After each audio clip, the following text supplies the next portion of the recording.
Hey everyone, welcome back to 996 The Howl. Just a bit of housekeeping here. The Utah Hockey Club released their regular season schedule, all 82 games, including 41 games in Utah at the Delta Center for the first time in NHL history. Some little bit of signings and the first ever development camp happening in Utah. Some bit of news there, but not too much breaking news there. Let's go to the signings. Two guys you probably won't see in Salt Lake City, Utah. These guys are American Hockey League players. We'll start with Andrew Agozzino, an American Hockey League veteran, 35 years old, 5'10", 187 pounds. Can you believe it that Bill Armstrong picks up a guy smaller than 6 foot tall? He's a scoring winger that will help the Tucson Roadrunners. Next, we go to Travis Barron. Some people in Utah might recognize him.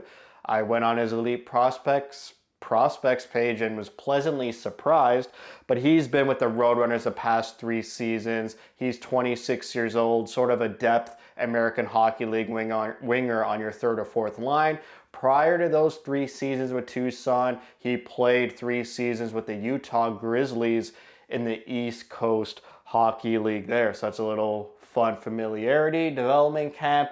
Dmitry Simashev, the 6th overall pick last summer in the 2023 draft, big Russian defenseman. He impressed management, coaches. They all loved him. They were wowed by him, and it got them thinking, like, can we get this guy over to North America quicker than at the end of next season? So they're in talks. Maybe they'll try to buy out his Russian contract. Maybe it happens. It probably won't happen.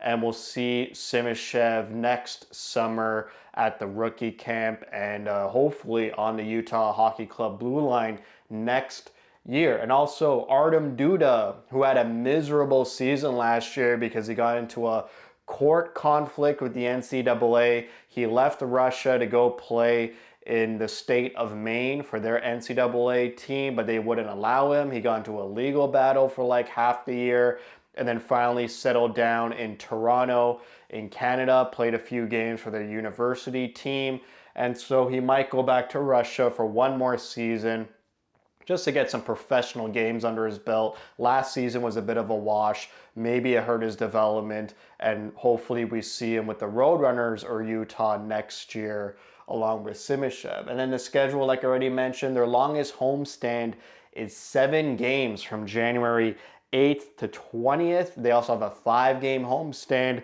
April 1st to April 10th. Their longest road trip is only 4 games, but it happens 5 separate times. Honestly, this schedule for Utah is so much more favorable than Arizona schedules. I mean, being a fan of Arizona for so long, their schedule was a nightmare, including recently. They had a 14-game road trip 2 seasons ago while they were renovating Mullet Arena. They were always in the top end of teams traveling, always at the top end of back-to-backs, long road trips, like 5, 6, 7-game road trips was a norm as a Coyotes fan, but the longest one is 4, even though it happens 5 times. And also they have 12 back-to-backs, which is at the bottom quarter of the league. Hopefully the pictures show up well here, but again, 12 back-to-back games is on the lower end in the National Hockey League this upcoming season.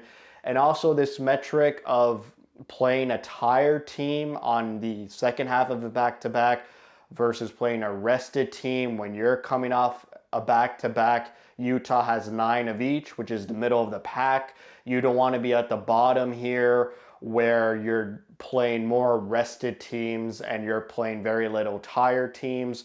A bit of a new sort of metric. I'm trying to wrap my head around between rested and tired. A bit complicated, but hopefully this picture did more justice than my words. And also just one more quick minor note. We lost Justin Kirkland, again, another Tucson Roadrunner American Hockey League veteran, to the Calgary Flames.